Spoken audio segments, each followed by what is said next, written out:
పవన్ కళ్యాణ్ గారి ఈ 10 నెలల పరిపాలన మీకు ఎట్లా అనిపిస్తుంది? చాలా బాగుందండి. నా పేరు రాయవరి వెంకట సుబ్బారావు. నేను ఎన్టీ రామారావు గారి దగ్గర చేశాను, చంద్రబాబు నాయుడు గారి దగ్గర చేశాను.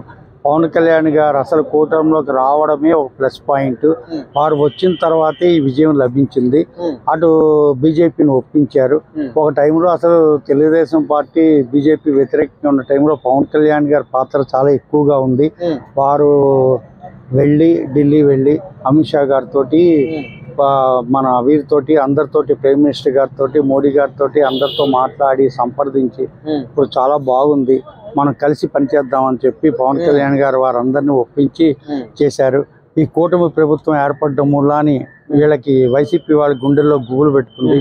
ఎప్పుడైతే పవన్ కళ్యాణ్ గారు జైలుకి వెళ్ళి చంద్రబాబు నాయుడు గారిని ప్రశ్నించి ఈరోజు మొత్తం జనసేనతో కలిసి పోటీ చేస్తుంది, తెలుగుదేశం పార్టీతో కలిసి పోటీ చేస్తుంది అనగానే అసలు వాళ్ళకి అప్పుడే అర్థమైపోయింది ఓటమి వచ్చేది. ఎందుకంటే అసలు వైసీపీ లాస్ట్ టైం గెలిచింది కూడా పవన్ కళ్యాణ్ గారి మూలాన్ని ఓట్లు డివైడ్ అయ్యి. సరే, ఇప్పుడు చాలా మంది రాజకీయ నాయకులు ఎట్లా అంటే మేము డబ్బులు ఇస్తున్నాం కదా మీరు పనిచేయండి అనే విధంగా చాలా మంది ఉంటారు.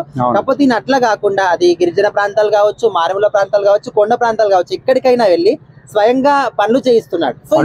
పనులు చేయించడమే కాదండి, పవన్ కళ్యాణ్ గారు గిరిజన ప్రాంతాలకు వెళ్ళి రోడ్లు వేయిస్తున్నారు. ఒకప్పుడు ఒకళ్ళకి ఎవరికైనా పాపం ప్రెగ్నెన్సీ రావాలంటే ఒక 2 దాని మీద మోసుకుని వెళ్ళి చనిపోయిన వాళ్ళు చెడితే తీసుకురావాల్సి వచ్చేది. రోడ్లు లేక, బస్సులు లేక చాలా అవస్థపడేవారు.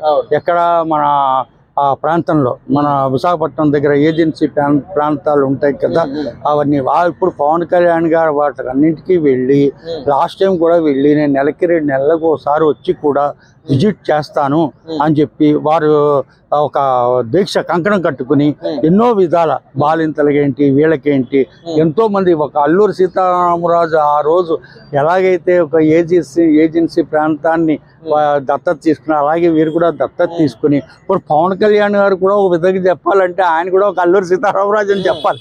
ఎందుకంటే వాళ్ళ కోసం ఎంతో కష్టపడుతున్నారు.